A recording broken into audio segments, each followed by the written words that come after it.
Vicarage Road should be a very tough place to go. Yeah, it will be a tough place to go. I think we've only lost maybe twice at home all season so far, and we're scoring goals for fun. 4-0 against QPR, 5-0 against Rotherham. But the best thing about this side, particularly Vicarage Road, under the lights when the fans are behind the team, is the resilience that this side shows. We've now scored this season 9 goals in the 80th minute or later, including I think 4 of them in the 90th minute or later as well.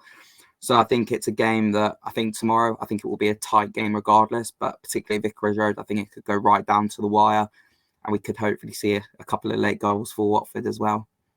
Ooh, I do like a late goal, but obviously for your team, It's not. for not as a neutral, great. But also if it's Watford or Ipswich, it's like, oh, please be your team. But we shall wait and see.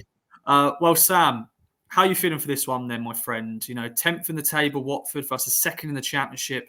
Town. It should be a really entertaining game, but it could go either way. Yeah, definitely. I think that's it. I think it could go either way. It's a really difficult game to call, and I've got huge admiration and respect for Ipswich. The job, like I said before, like McKenna's done, and without, I don't want to sound disrespectful at all, I did think you'd have a good season. I didn't expect it to be this good, where you'd be up where you are in the table now.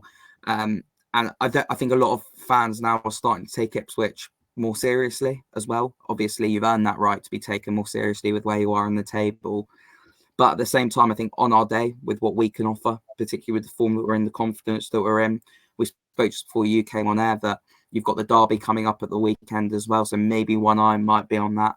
The tough game against Middlesbrough as well. So I think if we catch you on the right day, and Watford are on form as well, like we are at the moment, I think we really could. We could get something tomorrow. I think it's a really tough one to call, I think, just because of our home form has been so good, and because Ipswich have been so good this season as well. If you offered me a point now, I'd probably take it. But I think it could go either way.